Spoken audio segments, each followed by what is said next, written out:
Bonjour à tous. On va commencer. Hello everyone, we'll begin. Just quickly, there's a message. The offering boxes for Rinpoche and the translators that are on the table by the sound area will be removed this afternoon. So if you wish to make an offering, you have until this afternoon to do so, 5 p.m.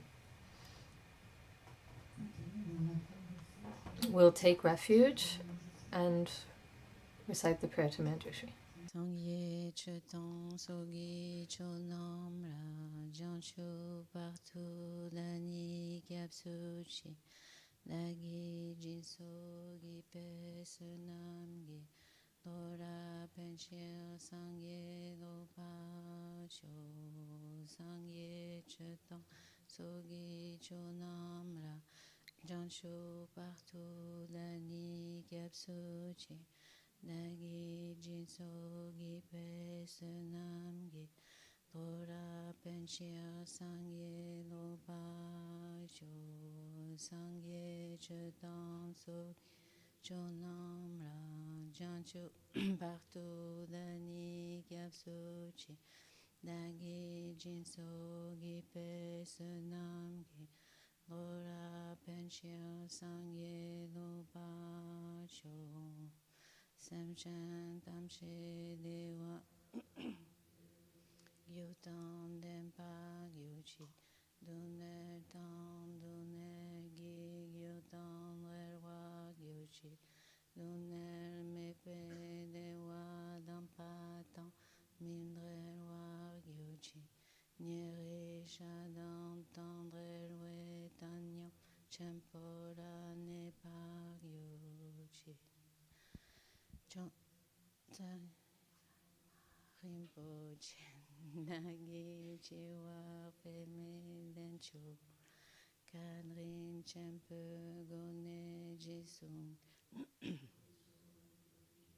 Nendrum Sertus Chonden de Jampe Yan la Chassero Kangi Loudre Drini Trinre Nitar Nanda Sero Jine Duncan Jishi Zichi Niki Tokar Lembanzi Gandak Sipe Sera Mare Meto Doner Gize Drotsok Bruchir Tase Yala Droche Yandens Droptar Chödrak Nilon Liki Chadron Drezesh Maring Munsel Donen Yogo Chine Chezer Eldrina Dene Dakshi Sache Tarsen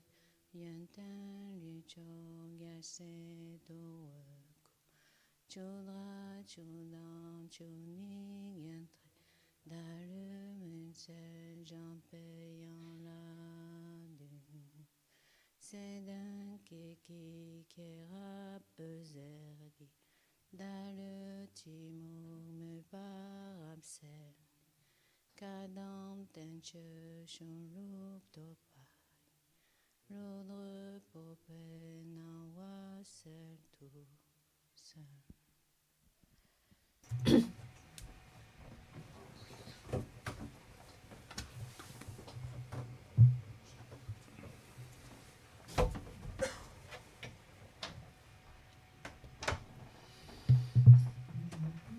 Hello everyone.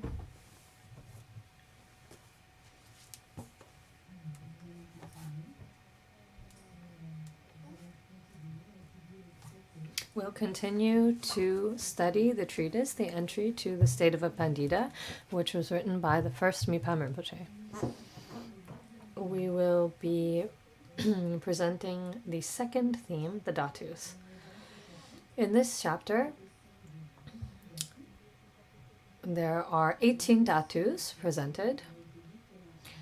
Of course, it was said that there are many more cited in other sutras and other explanations. This treatise is split into 3 parts. The first part is the identification of the 18 Dhatus in and of themselves.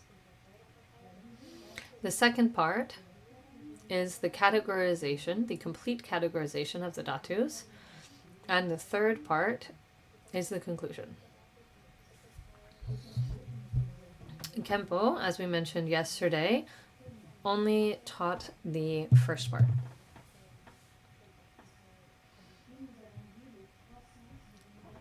And then yesterday we looked at the 3 meanings of the term Dhatu. The first meaning is a potential cause susceptible, a potential, or a cause susceptible to producing a fruit.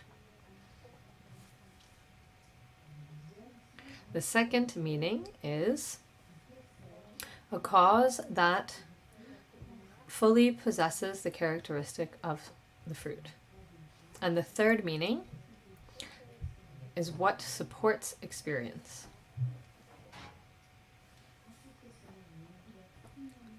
And then we looked at the purpose of this teaching. The purpose of this teaching is the answer to the question, why did the Buddha teach the Dhatus? The Buddha taught the Dhatus to remedy the view of a self, that is, whether it be innate or acquired, in terms of a cause.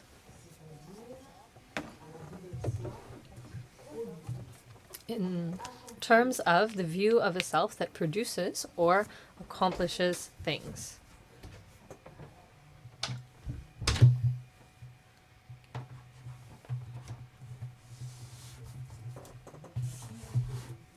The purpose of the teaching replies or answers this question, why did the Buddha teach the Dhatus?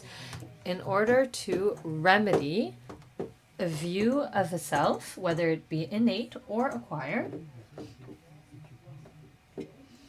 Self in terms of a cause that produces or accomplishes something. This teaching tells us that what allows for the appearance of a phenomenon, if there is not a self that accomplishes things, we may ask, then where do phenomena come from? What allows for the appearance of phenomena is the meeting between object, faculty, and consciousness.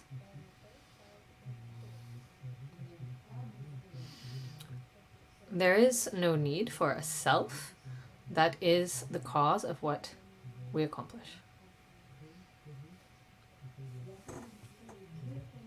In order to illustrate the first 2 meanings of the term Dhatu, Khenpo used the example of Buddha nature according to 2 views, the Shentong view and the Rongtong view. I'm not going to go over the whole thing again, but a quick view. For the Shentong school, the true nature of mind, which is Buddha nature, is present from the beginning, and this true nature of mind fully possesses all of the characteristics of the fruit.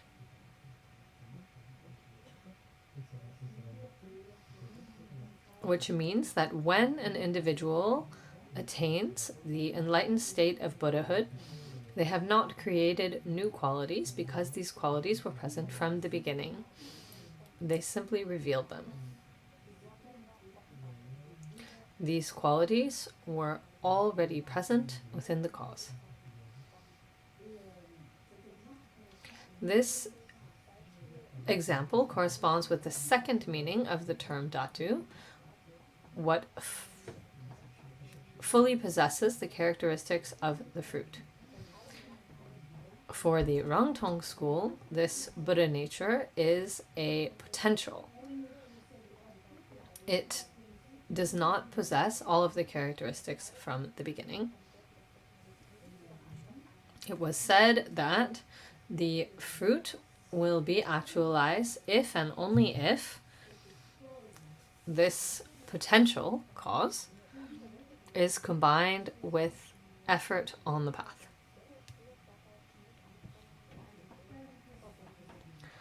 Which means the qualities are not present from the beginning. Effort on the path is necessary to actualize or realize the fruit.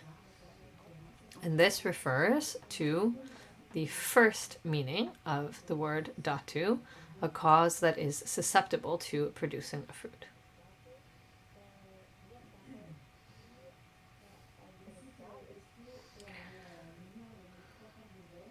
Then Khenpo made a connection with the three bodies of enlightenment, but we won't go over the details of that again today.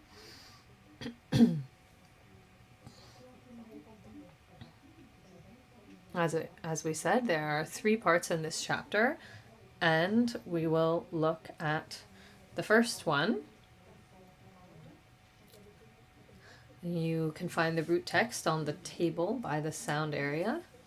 The root text says there are 18 dhatus. 10 dhatus are defined based on the aggregate of form. Which are they? They are the 5 from the I dhatu to the body dhatu, and the 5 from the visible form dhatu to the tangible object dhatu. This makes 10.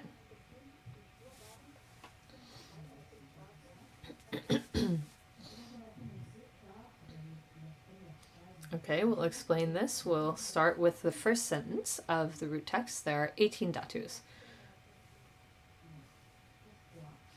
Why do we have this list of 18 dhatus that is taught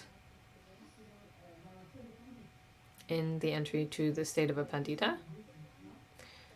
There were some sutras cited, 2 sutras cited, one with 64 dhatus, another with numerous dhatus. So why 18 dhatus here?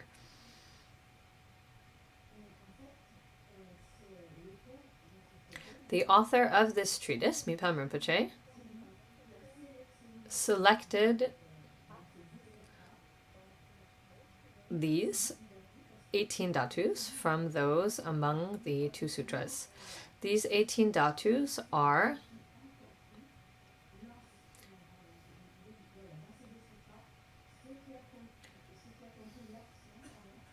that which accomplishes action is the whole of the 18 dhatus. This is why he chose these 18 dhatus.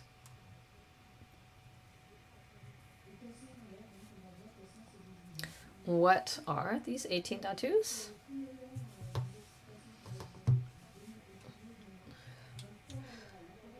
So the explanations that we give you today, based on the understanding of the dhatus, will connect this with the aggregates. I don't know how many of you here today have received the explanations on the aggregates. They are the aggregate of form, aggregate of sensation, aggregate of distinction, aggregate of conditioning phenomena, and aggregate of consciousness.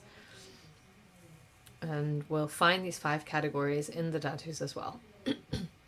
We'll repeat this again. The aggregate of form, the aggregate of sensation, the aggregate of distinction, the aggregate of conditioning phenomena, and the aggregate of consciousness.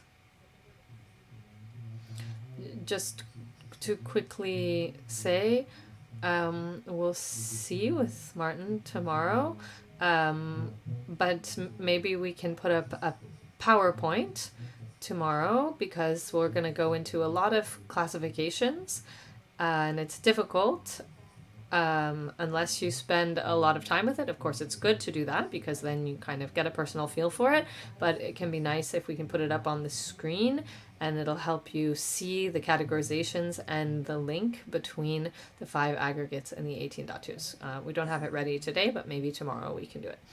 In any case, we have the 5 aggregates.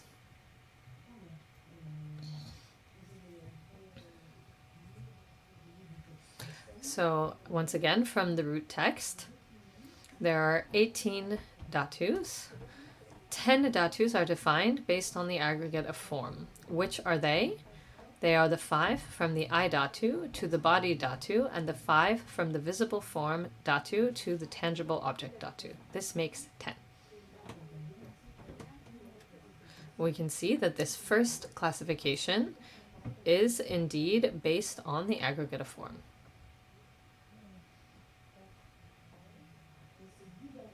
These 10 first dhatus are material.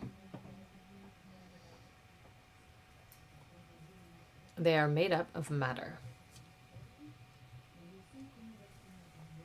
The first 5 material dhatus are the 5 sense faculties. What we call the sense faculties are very subtle matter in terms of organs. Around the eye, there is subtle matter that is called the eye faculty, and the same goes for the other 4 senses.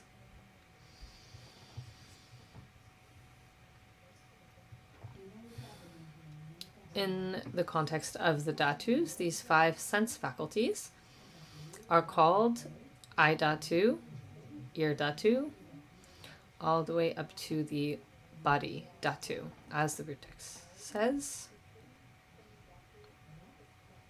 It's clear? So in the aggregates, there are the faculties, and then here are 5 dhatus. It's the same thing, but they don't have the same name. The 5 other dhatus cited here, visible form dhatu up to tangible object dhatu. In the aggregate of form, they are called visible forms, sounds, smells, tastes, etc. And within the dhatus, visible form, sound, dhatu. So we've already covered 10 dhatus. These ones are material. These 10 dhatus have been defined based on the aggregate of form. Then come the 7 following dhatus.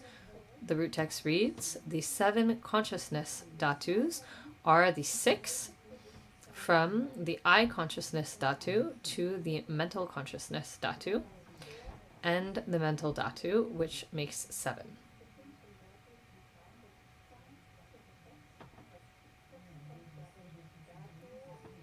The 7 consciousness dhatus are the 6 from the I consciousness dhatu to the mental consciousness dhatu. These ones come from the aggregate of consciousness, which is the 5th.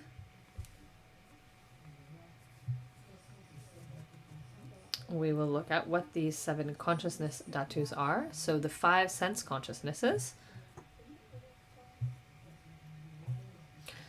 visual consciousness, auditory consciousness, olfactory consciousness, all the way up through mental consciousness is the 6th one. So the 5 sense consciousnesses and then the mental consciousness, that makes 6. And the 7th dhatu is called the mental dhatu.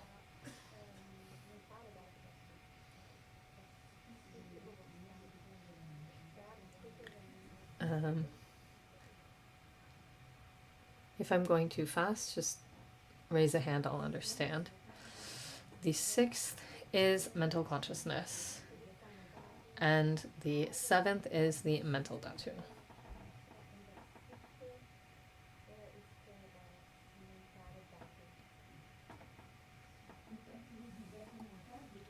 So what does mental dhatu refer to? Were you waiting for this question? Indeed. There'll be a lot of explanations on the mental dhatu. This is fairly concise, so be patient. Here, what Khenpo told us is this concerns the mental governing faculty.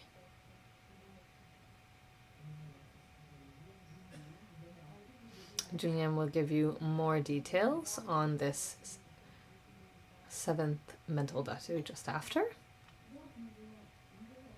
So we have just listed the first 10 dhatus, the material dhatus, and 7 consciousness dhatus.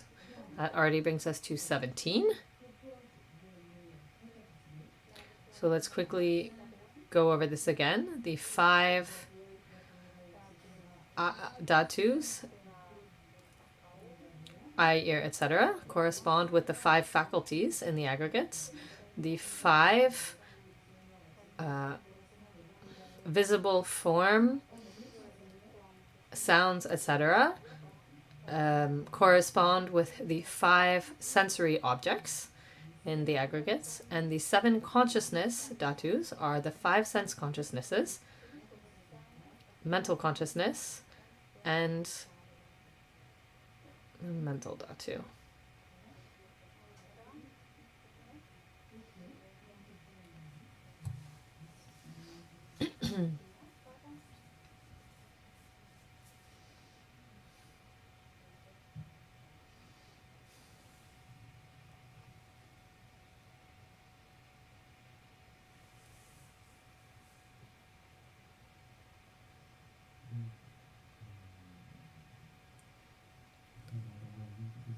Barbara just presented the first 10, which are material dhatus, and then the 7 consciousness dhatus, with this interesting mental dhatu that we'll explain. Before explaining it, Khenpo gives some supplementary explanations about the mental consciousness dhatu.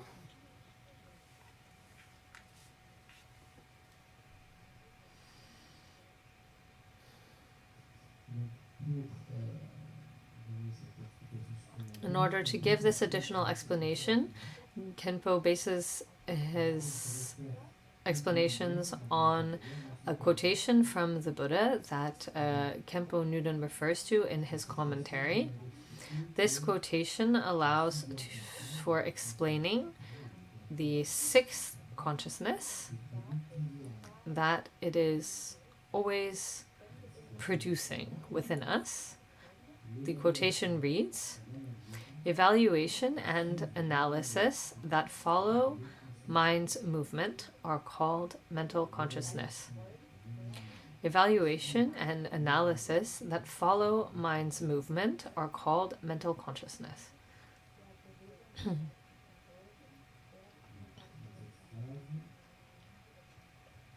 Within this sentence, evaluation and analysis that follow mind's movement. What is mind here? Here, mind refers to the 5 sense consciousnesses.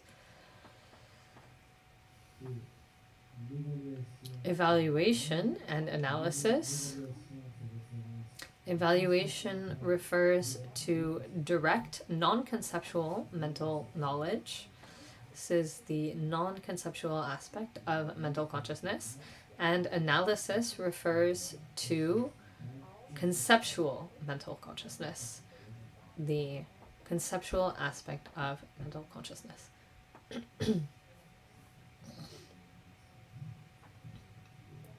If this doesn't make sense on the first go, don't worry. I had to read it at least 15 times to get a handle on what it's talking about. So what is being said here? As soon as the 5 sense consciousnesses are present, then necessarily evaluation and analysis appear. In other words, mental consciousness with these 2 aspects of conceptual and non-conceptual.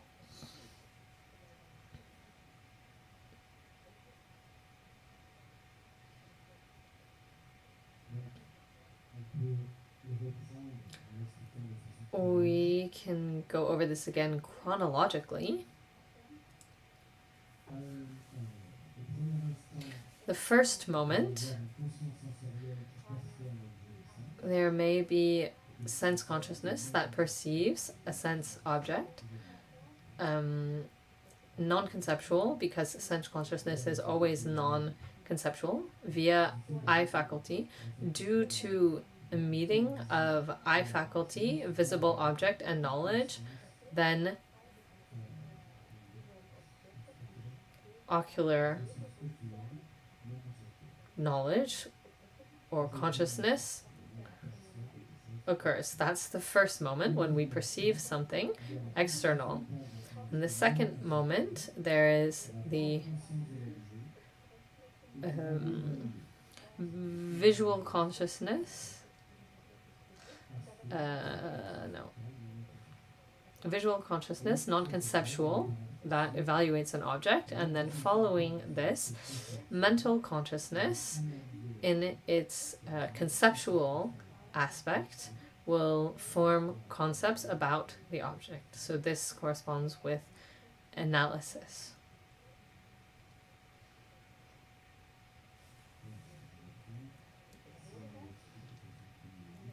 So if we explain it chronologically, we can explain it in that way.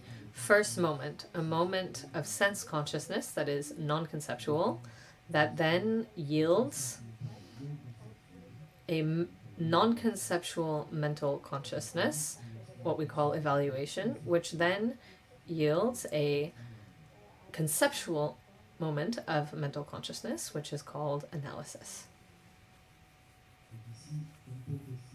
Here, Khenpo clarifies that habitually it's sensory consciousness, as is just explained, that precedes mental consciousness, but this is not always the case. For example, in the case of a succession of mental consciousness moments, there will be a moment of mental consciousness that precedes another moment of mental consciousness. So it is not always the case that a moment of mental consciousness appears based on a moment of sensory consciousness. There can also be multiple moments of mental consciousness that follow one another.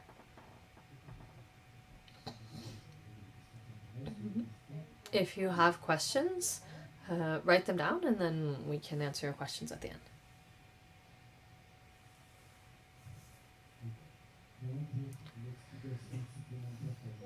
So this is the additional explanation that Khenpo gave considering mental consciousness. Now we'll go into the explanations of the mental dhatu. Mental dhatu, which corresponds with mental faculty or mental governing faculty. The root text says, and this is the following sentence,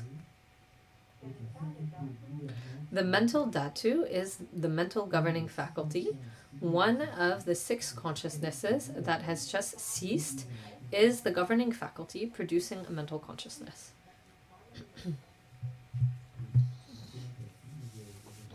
I can repeat it. The mental dhatu is the mental governing faculty.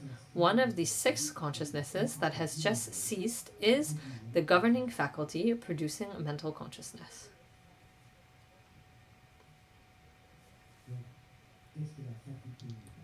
What is mental faculty? It is one of the 6 consciousnesses that we just mentioned, 5 sense consciousnesses, mental consciousness. One of the 6 that has just ceased, that produces a moment of mental consciousness. Whichever of the 6 it is, once the first moment of consciousness has ceased, the condition capable of triggering the following moment is the governing faculty, and this following moment is a moment of mental consciousness.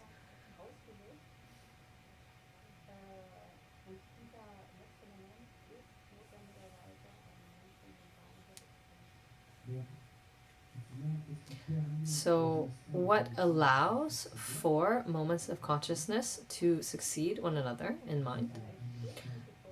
That there is a moment of consciousness after another, one after another, that allows for another to deploy, what allows us to know things.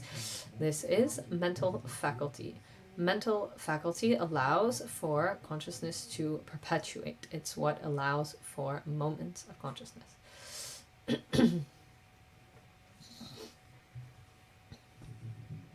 And this mental faculty, Khenpo clarifies, is not capable of forming concepts, etc. This faculty simply allows for the following moment of consciousness to appear.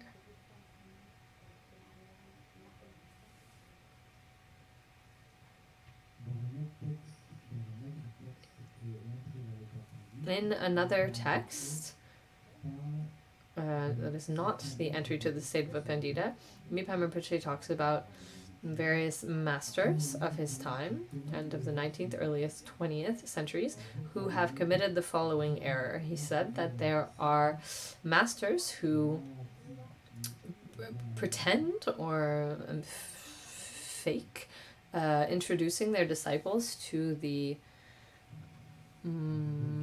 Mahāti,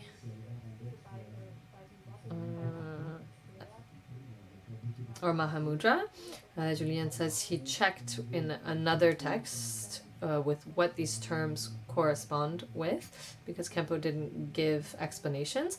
In short, it corresponds with the highest level within the Nyingma and Kagyu schools. So there are some disciples, some masters who pretend to introduce their disciples to this by saying that the true nature of mind occurs between two moments of consciousness. And Mipham Rinpoche says that this is false. What occurs between two moments of consciousness is simply this mental faculty. This mental faculty is neutral in nature.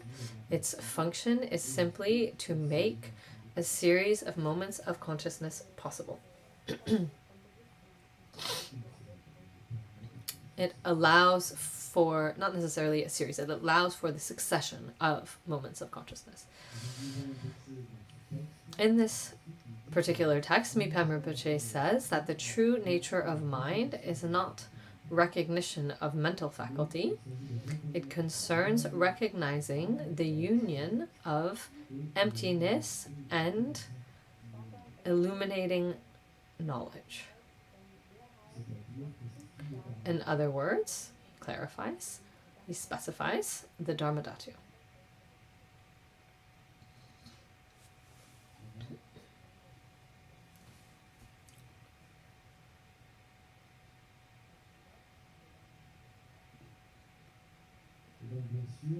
Of course, this nature of emptiness and illuminating knowledge is omnipresent.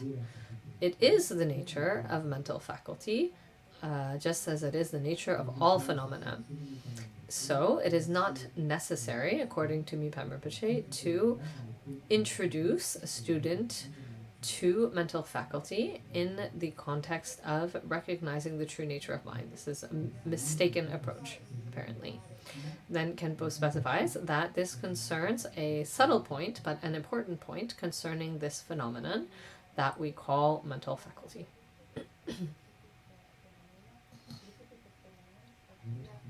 This concludes the explanation of the 17th Dhatu. We covered the 17 first Dhatus. The 18th remains. I suggest we take a short silent break before continuing.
Before going into the 18th and final Dhatu, Khenpo shared a short aside that we'd like to also share. It concerned understanding the teaching and taking refuge in the three jewels. Khenpo explained that if we reflect on the 18 Dhatus and we acquire a good understanding, this will allow us to understand the practice of taking refuge in the three jewels. Why?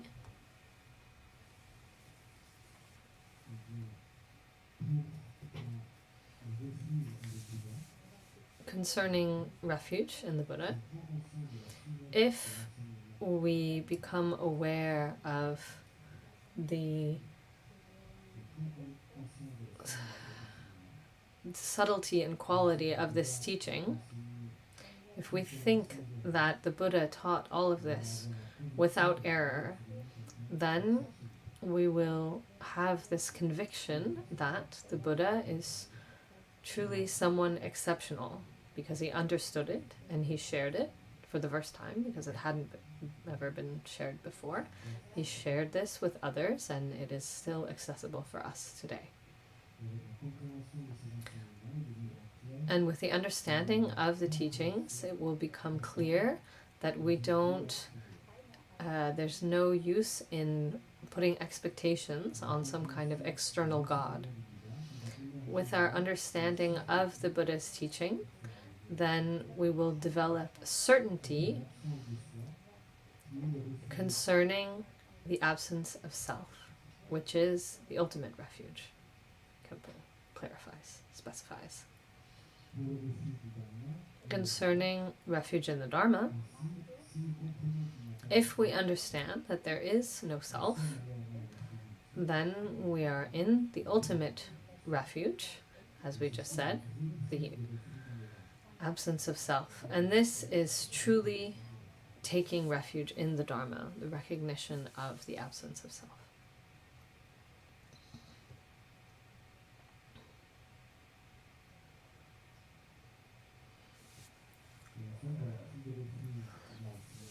Concerning refuge in the Sangha,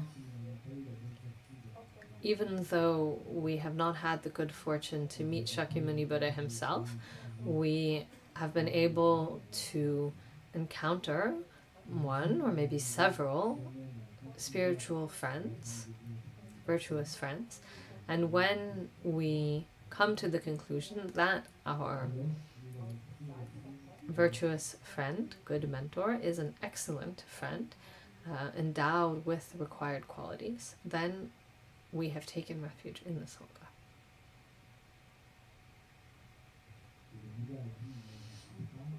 The Buddha said in a sutra that if we authentically take refuge in the three jewels, then we cannot be reborn in the three lower realms. The consequence of authentically taking refuge in the three jewels is that it prevents us from being reborn in the three lower destinations, which are characterized by intense suffering. Through understanding the meaning of the Dharma, the Buddha's teaching, then we can authentically take refuge. So what we're doing here, the study of the 18 Dhatus, studying the teaching on the 18 Dhatus, allows us to progressively understand the Buddha's teaching, the Dharma, and to get closer to authentically taking refuge. And that was Khenpo's additional explanations or point concerning the 18 Dhatus and taking refuge in the three jewels. This brings us to the 18th Dhatu, which is called the mental object Dhatu.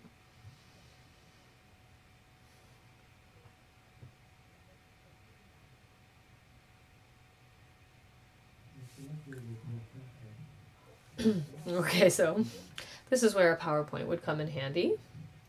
That you'll have to work on your mental gymnastics, and tomorrow we'll show you a slide that brings this all together. As we said, the whole of the 5 aggregates are included in the 18 dhatus.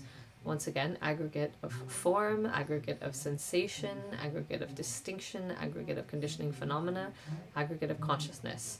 These are included within the 18 dhatus. Among the 5 aggregates, we've only covered 2 of them. We saw the aggregate of form, but not completely. We saw the aggregate of form with the 5 sense objects and the 5 sense faculties. And the 11th form is left to categorize for those who have studied the aggregates. I can even say the 11th form or forms, depending on whether we're considering it from the point of view of the foundational vehicle or the Mahayana.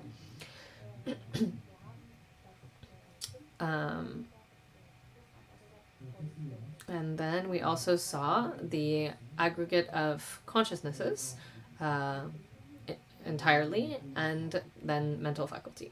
So what's left? The aggregate of sensation, the aggregate of distinction, and the aggregate of conditioning phenomena, in addition to, as we just said, the 11th form. So all of these things are found in the 18th dhatu.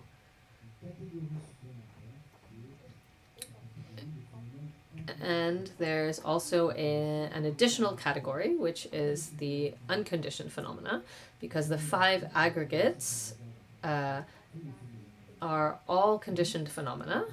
And within the dhatus, we find, again, all 5 aggregates, so all conditioned phenomena. And we also find unconditioned phenomena. So the root text says, the mental object dhatu is made up of the 3 aggregates, sensation, distinction, and conditioning phenomena. Non-indicative forms, that refers to the 11th form, and all unconditioned phenomena.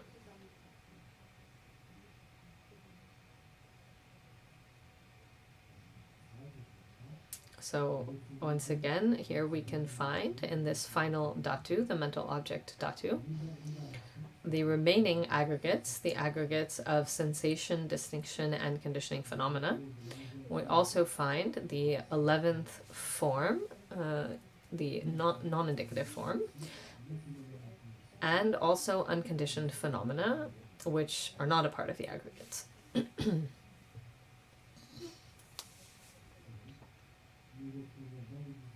So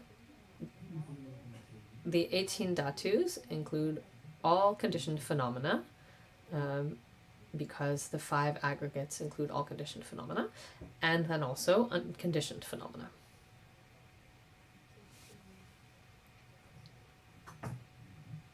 So there you go.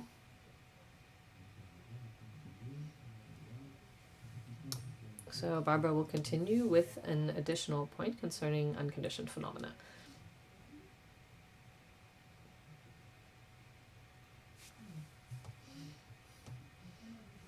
As Julian said, the 18 dhatus include conditioned phenomena and unconditioned phenomena. So we may ask ourselves, why are conditioned and unconditioned phenomena found in one dhatu, the mental object dhatu? In this mental object dhatu, we find both conditioned and unconditioned phenomena.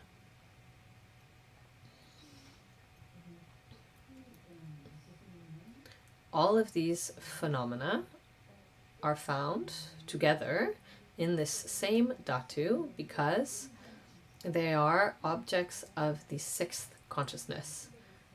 The 6th consciousness is the mental consciousness.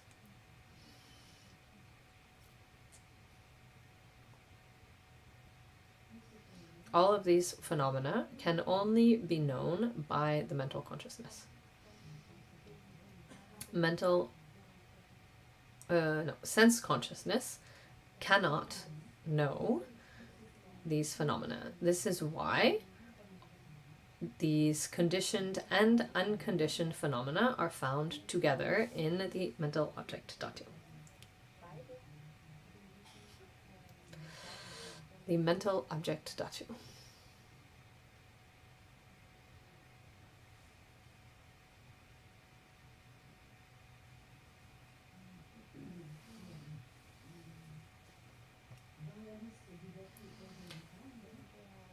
In the list of concerning the mental object dhatu, we find the aggregate of sensation, distinction, conditioning phenomena, the non-indicative forms,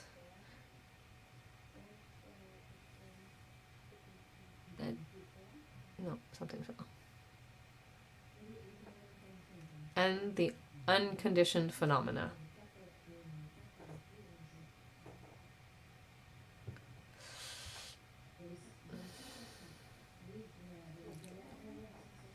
Aggregate of sensation, aggregate of distinction, aggregate of conditioning phenomena, non-indicative forms, and unconditioned forms.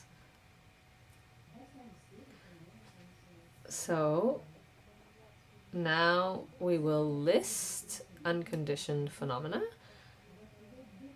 There are two classifications. Why are there two classifications? Because the author of the treatise, Mipham Rinpoche,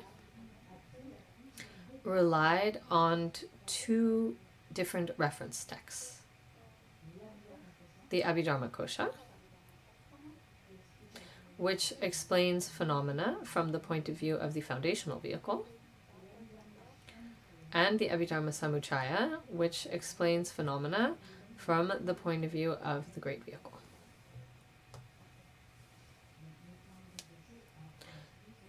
Mipham Rinpoche relied on these two texts. That's why there are two classifications that correspond with these two views. We'll look at the first classification, which corresponds with the classification from the Abhidharma Kosha. And here you can look at the root text. The root text says, concerning unconditioned phenomena, the Abhidharma Kosha explains that there are three.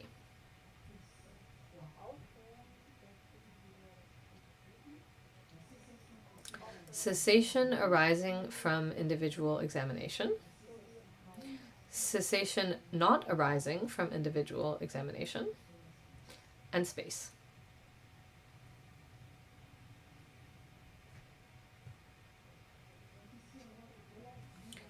So, concerning the Abhidharma Kosha, there are three unconditioned phenomena, the two cessations, and space.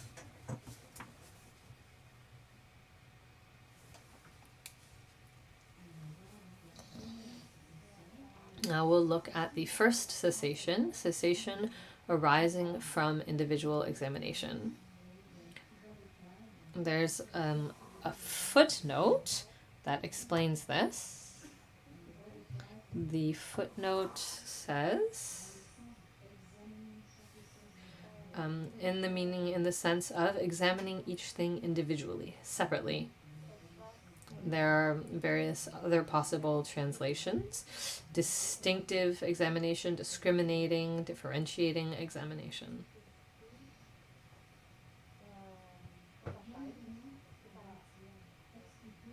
So now we'll explain what cessation arising from individual examination is on your piece of paper with the root text.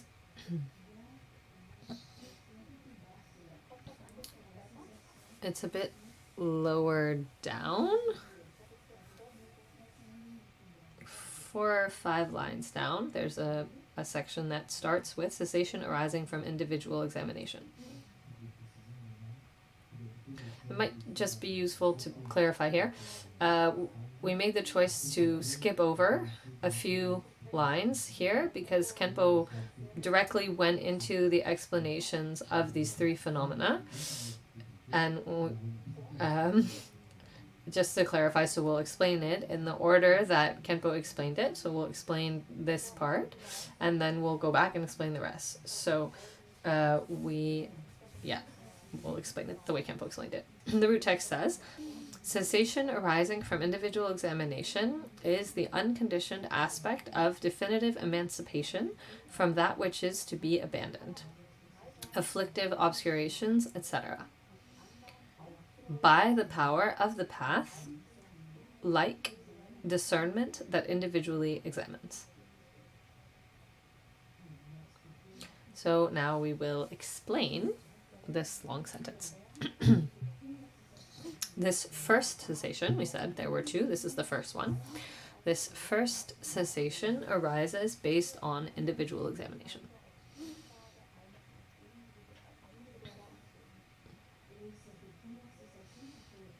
This first cessation refers to the realization of an arhat, to the state of mind of an arhat, which is a state of mind of cessation.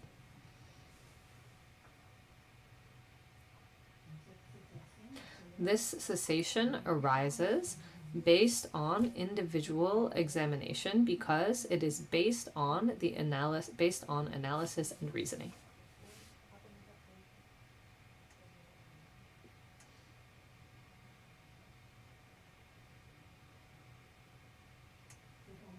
However,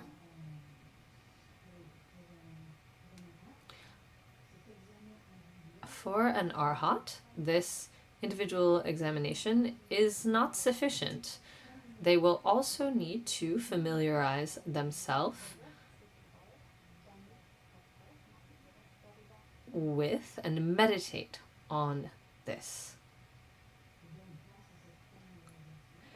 Due to familiarization, then the final result of cessation will appear, the state of arhathood.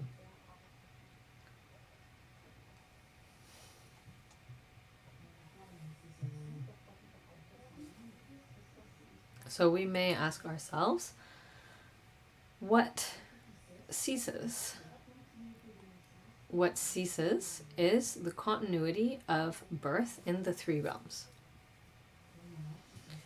For an arhat, this is what ceases, a continuity of birth in the three realms.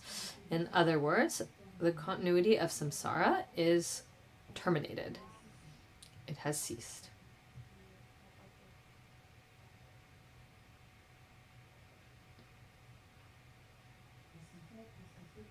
What makes it that, why does samsara continue? Why do rebirths perpetuate themselves? Continue, go on. Due to afflictive obscurations and actions carried out based on afflictive obscurations. This is what perpetuates samsara. Afflictive obscurations and actions undertaken based on this.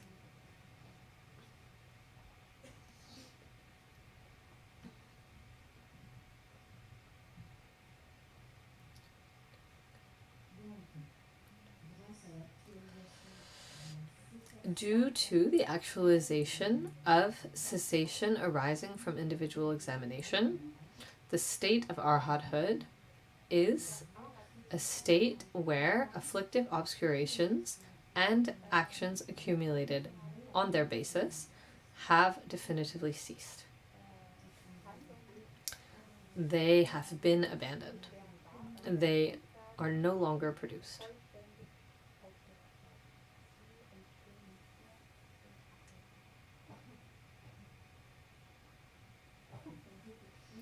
Khenpo continues by giving an additional explanation concerning the state of arhathood. The state of arhathood refers to two types of knowledge. Knowledge that the causes for samsara have been exhausted.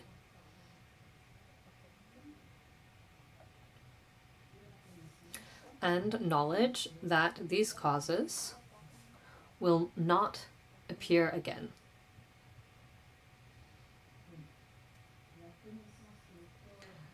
knowledge that the causes for samsara have been exhausted, and knowledge that these causes will not appear again.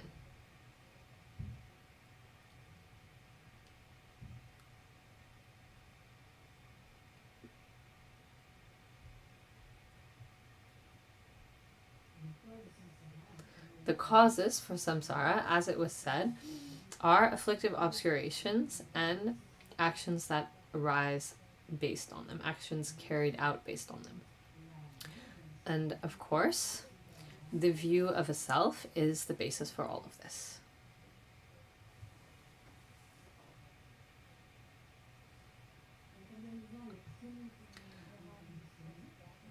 That was the explanations on the first unconditioned phenomenon, cessation arising from individual examination. Now we'll look at the second one.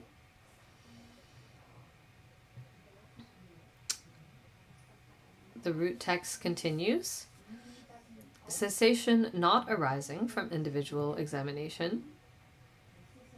Cessation not arising from individual examination is not an interruption arising from individual examination, but the absence of something somewhere due to the causes and conditions not being fully united. Similar to horns on the head of a horse. This likewise includes all sorts of absences, like the absence of a vase in a particular location, etc. That's the root text. This is the second cessation. There, the unconditioned phenomena include the two cessations and space. We saw the first cessation. This is the second one. This cessation refers to the simple absence of something. Due to the fact that the causes and conditions have not been fully gathered. The causes and conditions are not present for a thing, a phenomenon, to manifest.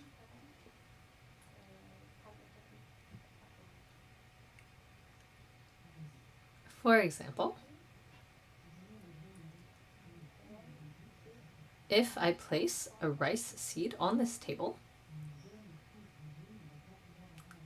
a rice seedling will not appear. Why? Because the causes and conditions have not been brought together. And so there will be an absence of rice seedling. This absence of rice seedling is a cessation not arising from individual examination.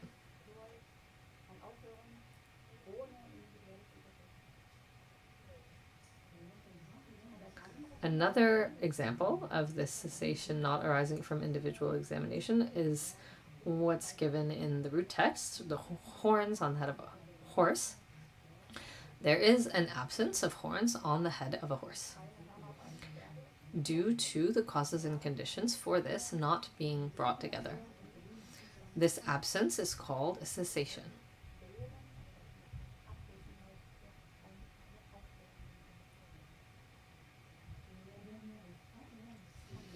The last sentence says,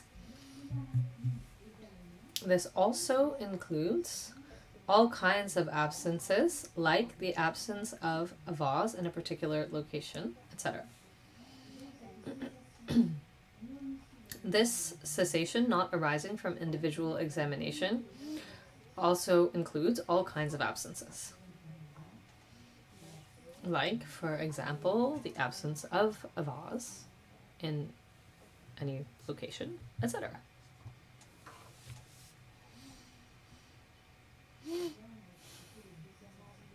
So now we have explained the two cessations. The first is the realization of an arhat, and the second is an absence. Now we'll look at the third unconditioned phenomenon. Space. The root text reads, Space is not susceptible to being form, and it does not obstruct the space necessary for all processes. We've got a little footnote.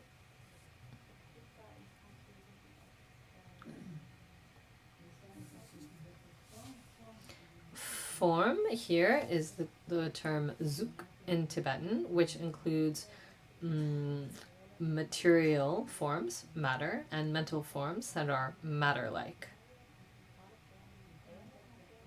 Tibetan commentators explain that these forms of mental nature are not real zuk, they're not real matter.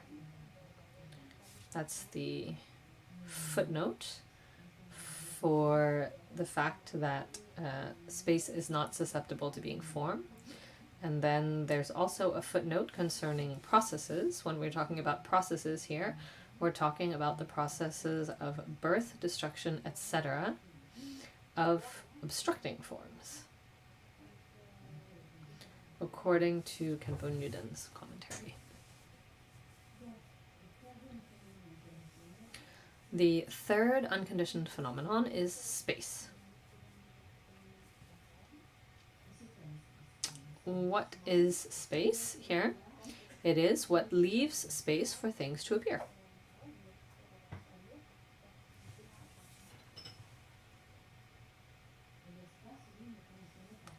Space is not conditioned by anything.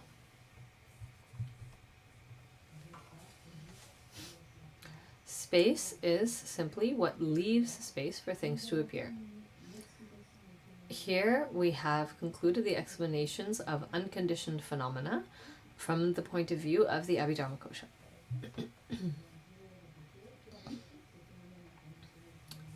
These unconditioned phenomena are 3 in number, according to the Abhidharmakosha: cessation arising from individual examination, cessation not arising from individual examination, and space.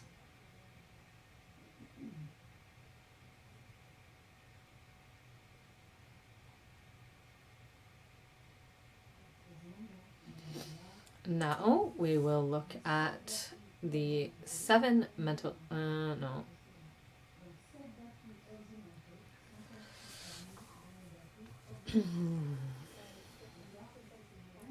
So you got to go back up.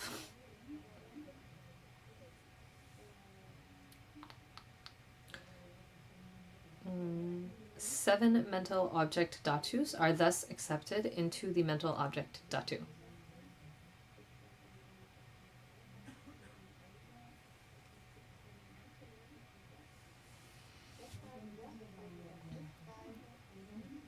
So, from the point of view of the Abhidharmakosha, this 18th dhatu, the mental object dhatu, is made up of 7 mental object dhatus.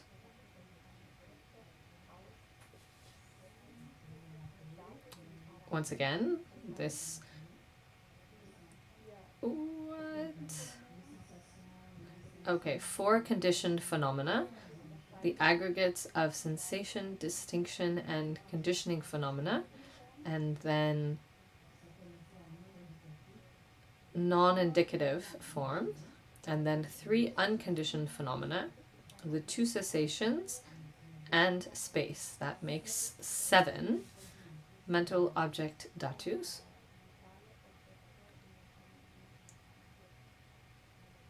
If we consider unconditioned phenomena from the point of view of the Abhidharmakosha.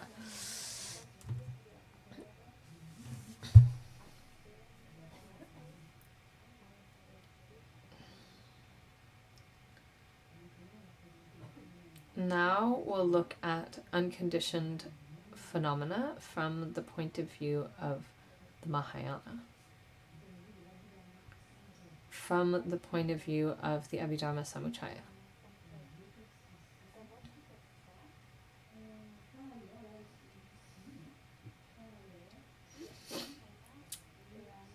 Furthermore, the Chittamatrins notably add suchness and therefore accept 4 unconditioned phenomena.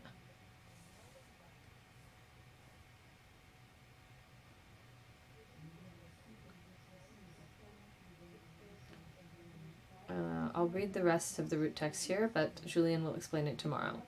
In the Abhidharma Samuccaya, there is the question of the triple suchness of virtue, non-virtue, and the non-specific, and of two periods of interruption of mind at the moment of even engagement without distinctions, and that of cessation. In addition to the three preceding ones, 8 unconditioned phenomena are therefore accepted.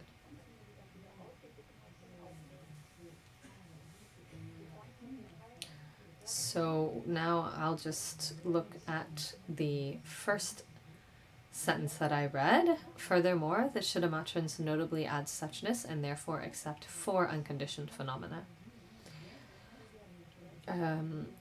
Shittamatra is a Mahayana school of thought. We saw yesterday.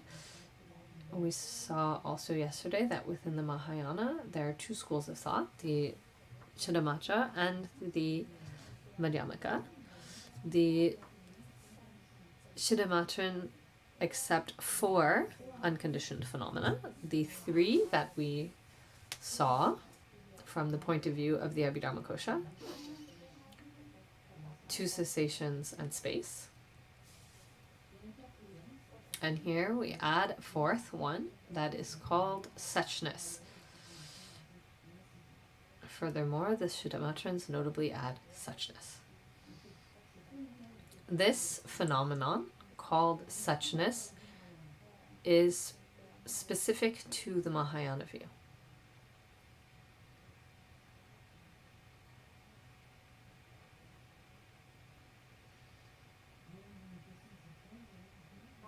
We can now ask the question, why is suchness an unconditioned phenomenon? Khenpo says that if we analyze suchness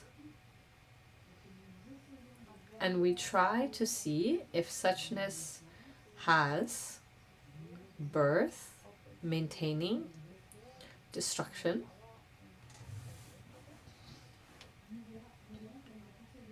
we will see that it does not possess these.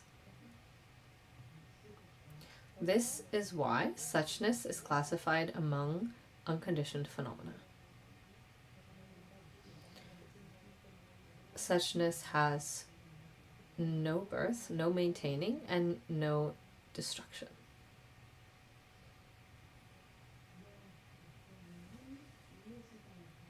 To conclude, the Chittamatrans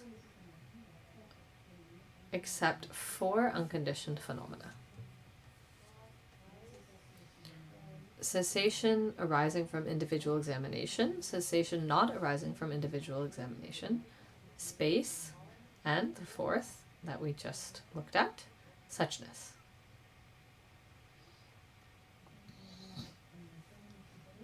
So now we'll take a short break and then we can ask some questions.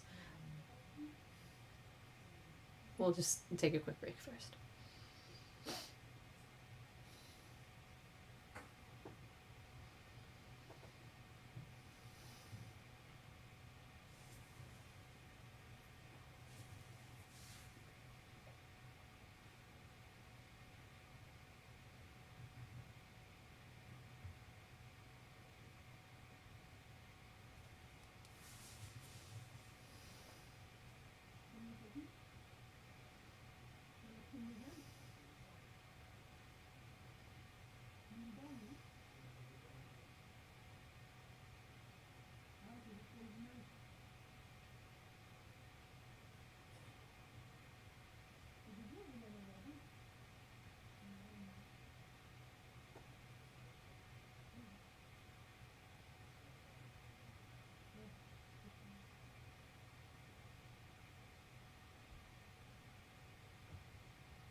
If you have questions, feel free to ask them now. Please wait for the microphone.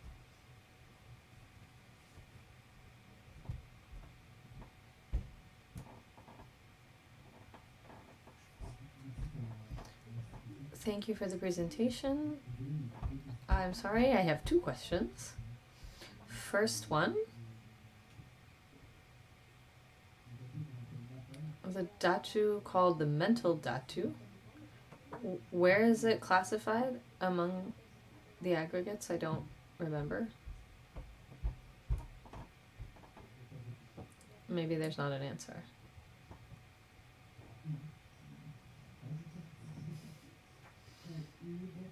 The mental Dhatu is the mental faculty. When we looked at the consciousnesses, as Julian explained, it is a moment of consciousness that ceases for another one to appear. That's what the mental Dhatu is the mental faculty.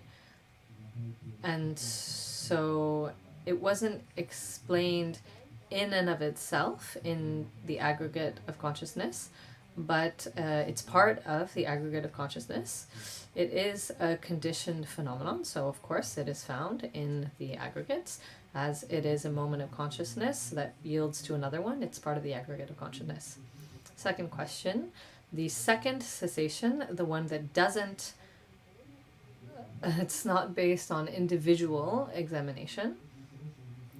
I'm wondering about this term cessation, because cessation in French necessarily has a before and after, but if it's unconditioned, how can it be connected to time? It seems like there's a problem with the word choice here.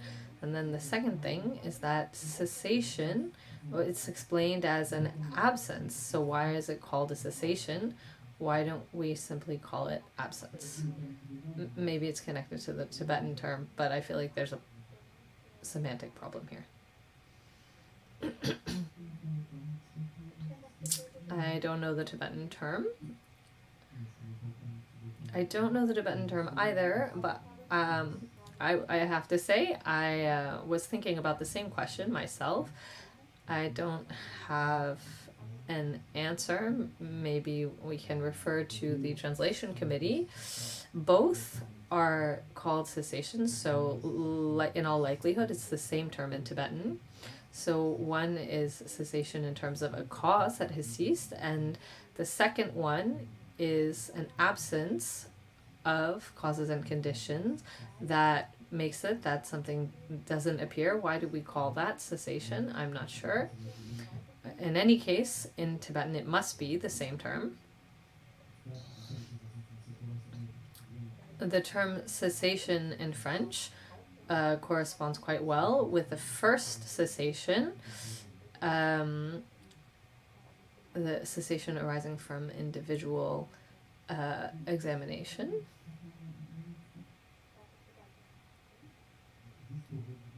Questioner comes back. The problem for me isn't only for the second one, it also applies to the first cessation.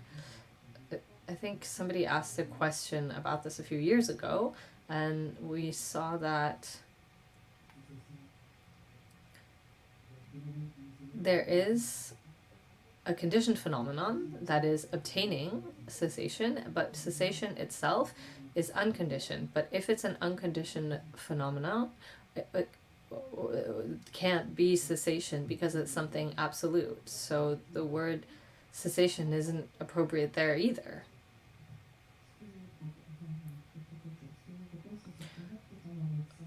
What I propose is that we will ask the translation committee this evening, and we can bring you an answer tomorrow.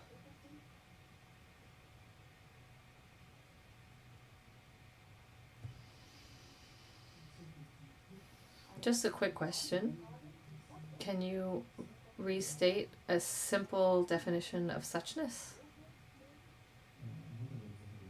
Actually, we'll look at that tomorrow. But it has to do with the true nature of phenomena, how things are, how they really are. Okay, a second question. You gave a complementary illustration, example of a rice seed on the table that won't sprout, cessation due to conditions not being brought together. I don't understand the parallel with the example of the horns on the head of a horse, because I don't know the conditions necessary for horns to grow on the head of a horse. But in both cases, there is an absence of causes and conditions which make it that something doesn't appear. That's it. That's the only explanation. Is that okay as far as an answer? It seems that in the example of the rice seed, there is a cause, but there aren't conditions, whereas in the example of the horns, there's neither a cause nor conditions. And a question concerning mental dhatu. One of the 6 consciousnesses that has just ceased is the governing faculty producing a moment of consciousness. So mental dhatu isn't something in and of itself.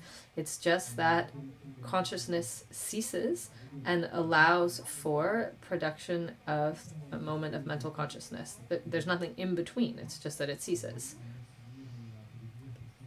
My memory is that we asked khenpo several questions about this, similar to what you just asked. So is it an absence of something between them two? Is it the consciousness that is ceasing? Because if it has ceased, it's no longer the consciousness. My memory is that there wasn't really an answer. The elements that we have are what we shared with you. It is qualified or defined as being one of the 6 consciousnesses that has ceased. That's the governing faculty. With Khenpo's explanation concerning what we find in between. Is it mental consciousness? And it's not through this approach that we'll find the true nature of mind.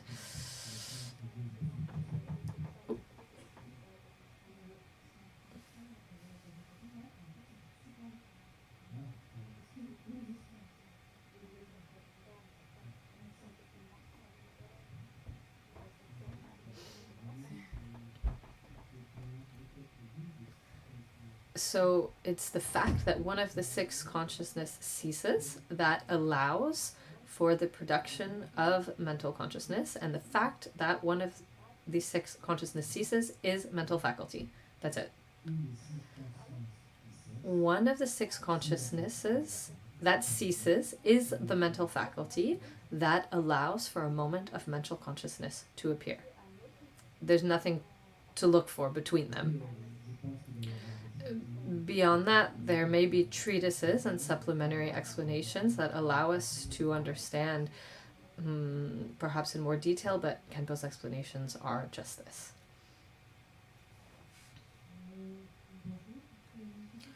Hello, just a quick question concerning the 6 consciousness, dhatu, mental consciousness. This aspect of non-conceptual evaluation. I always have a bit of trouble with this because it's non-conceptual, perhaps. Does this mean that when you say this evaluates the object, it means that we notice that there's something? Because that's not yet a concept. I'm not sure what this corresponds with. My memory is there was also a question to Khenpo about this. What I understand is that these are descriptions that the Buddha gave based on his wisdom. Notably, he's talking about things that are not directly accessible for us. When something non-conceptual, we can't go look for it ourselves. The Buddha explained how mind functions, and specifically, notably concerning non-conceptual aspects. you asked me something specific about the non-conceptual. Does evaluating object correspond with saying, okay, here's an object? On a non-conceptual level, there isn't language, but of course we say evaluate, so of course there's a term that defines this, but we're not on a level of consciousness where there is language with concepts applied. What is it specifically? We're at the limits of our consciousness of how to represent something non-conceptual. Of course, our consciousness with boxes to fill, etc. And once again, this is something that was explained by the Buddha and the Panditas later on. In any case, what's certain is that we don't have access to this.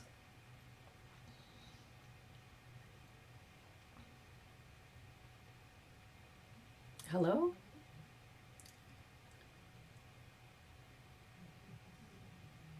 French is not my first language. When I heard this term, the state of Arhat, what is it?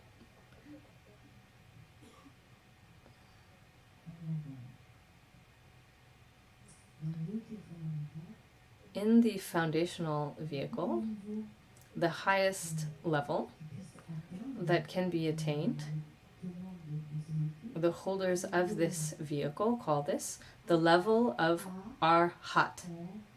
Arhat.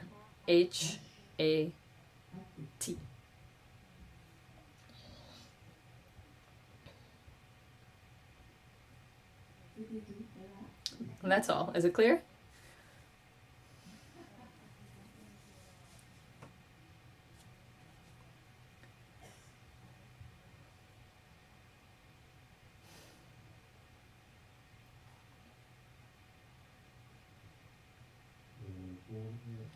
To come back to the previous question concerning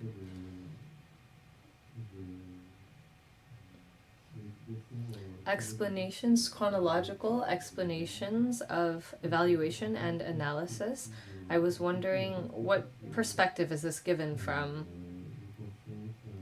It seems like there's a consciousness, a faculty, an outer object.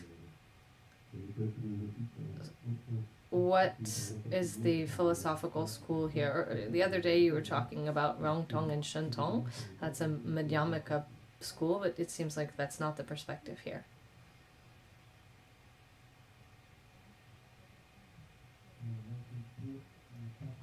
Khenpo didn't specify here what perspective this concerns. However, what I understand is that even in a Mahayana context, where we can consider that all phenomena are simply mind, we still talk about an aggregate of form, causal forms, resulting forms, sense objects, sense faculties. We still talk about this functioning of reality, relative reality, and how we perceive objects, etc., via the sense faculties, even if the kind of final point of view is that appearances appearing to mind are simply projections of mind. This is a domain that I don't really master, but in the explanations that Khenpo gave, this is what I understand, that we can still describe this relative functioning even with the final view that appearances are projections of mind. I get a little carried away with the speed.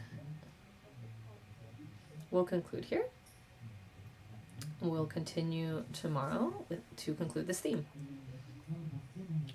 Before we leave, we will dedicate. Sunam di tamshe zipani tamde vanam vanjene kega nache balatupa sipe sole drowa cho Jampel Power Jita Kiampa Tang Kentu Sampo Deyan Deshin Dita Kunye Jisu Darobsh Gewa Dita Tamshe Raptu No Sangye Gosun Nyepe Jinat Cheni Migyor Dempe Jinlat Gendun Miche Dumpe Jinlak Jita No Wa Melandro Pa